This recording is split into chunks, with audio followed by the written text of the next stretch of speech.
नमस्कार दोस्तों, स्वागत है आपका इस नए नवेले यूट्यूब चैनल पे जिसका नाम है हमसाए। इस चैनल पे हम बात करेंगे भारत की और भारत के हमसाए देशों की। हमसाए यानी पड़ोसी देश। हम इस चैनल में बात करेंगे पाकिस्तान की, चीन की, और हम देखेंगे कि कैसे भारत के हालात उनसे बेहतर या बुरी स्थिति में हैं। हमसाए में आज हम बात करते हैं बीते टोक्यो ओलंपिक की, जहां यह ओलंपिक भारत के लिए एक बेहतरीन ओलंपिक रहे, या ये कहें कि भारत के इतिहास के सबसे बेहतर ओलंपिकों में से एक रहे। इस ओलंपिक में जहां हमने 7 पदक जीते हैं, जिनमें से एक स्वर्ण पदक भी है। इससे पहले भारत ने लंदन में हुए 2012 के ओलंपिक में 6 मेडल हासिल किए थे, और इस बार हमने उस टैली से बेहतर परफॉर्मेंस किया है। और बात करें अपने हमसाए मुल्क पाकिस्तान की, तो वह इस ओलंपिक में एक बार फिर से फिसड्डी साबित हुआ।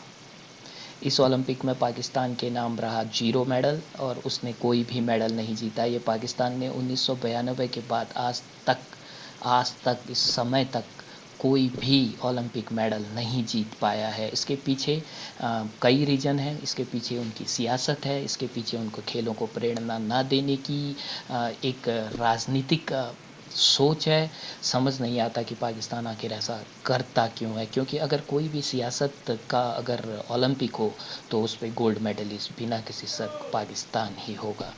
इस ओलंपिक टोटल पाकिस्तान ने 22 सदस्यीय दल और टोक्यो गया था, जिसमें देखिए इसमें जानने लायक और मज़ेदार इन्फॉर्मेशन ये है कि उन 22 लोगों में से 12 लोग पाकिस्तान ओलंपिक कमेटी के सदस्य थे और 10 एथलीट थे, जिनमें से केवल एक एथलीट जो कि अशरफ नदीम थे वही डायरेक्ट क्वालिफाई कर पाए थे। बाकी सारे जो भी एथलीट गए थे वो सब के सब वाइल्ड कार्ड एंट्री के। इंडिया तमाम ही खेलों में अब जिस तरह डोमिनेट कर रहा है, आप अगर उनके बैडमिंटन के प्लेयर देख लें, उनके वेट लिफ्टर देख लें, उनके शूटर्स देख लें, वो कॉम्पीट करते हुए दिखाई दे रहे हैं। हम वाइल्ड कार्ड एंट्री के थ्रू पार्टिसिपेट करते हुए दिखाई दे रहे हैं। 2 दिहाइयां हो गई हैं, पाकिस्तान में कोई मेडल नहीं आया। उसमें आप फिर एक्सपेक्ट एक इशारा दे रहा था कि यहां भी हमारी कोई वर्थ नहीं रह गई है। इंडिया तमाम ही खेलों में अब जिस तरह डोमिनेट कर रहा है, आप अगर उनके बैडमिंटन के प्लेयर देख लें, उनके वेट लिफ्टर देख लें, उनके शूटर्स देख लें, वो कॉम्पीट करते हुए दिखाई दे रहे हैं। हम वाइल्ड कार्ड एंट्री के थ्रू पार्टिसिपेट करते हुए दिखाई दे रहे हैं। और फिर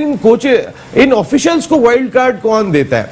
जॉय ट्रिप पे जाते हैं, एंजॉय करके आ जाते हैं, ट्रैक सूट पहन के फिर 3 साल तक अपने इलाके में घूमते रहते हैं। मैं ओलंपिक्स गया था। अरे भाई, ओलंपिक्स गया था तो करा क्या था वहां जाने के बाद?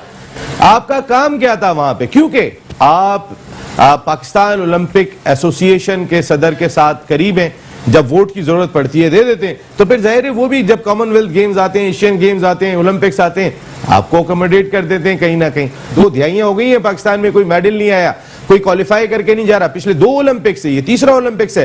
पाकिस्तान हॉकी टीम, हमारा नेशनल गेम, वो भी क्वालिफाई नहीं कर पाती है।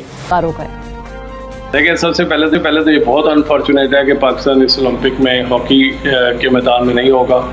और मैं ये समझता हूँ कि ये जवाल जो है तकरीबन 3 दहाइयों पे मुश्तमिल जवाल है। ये लास्ट जो हमने मेडल जीता था जब हम खेलते थे 92 ओलंपिक्स में, उस वक्त जीता, और उसके बाद से हम कोई मेडल नहीं जीत सके।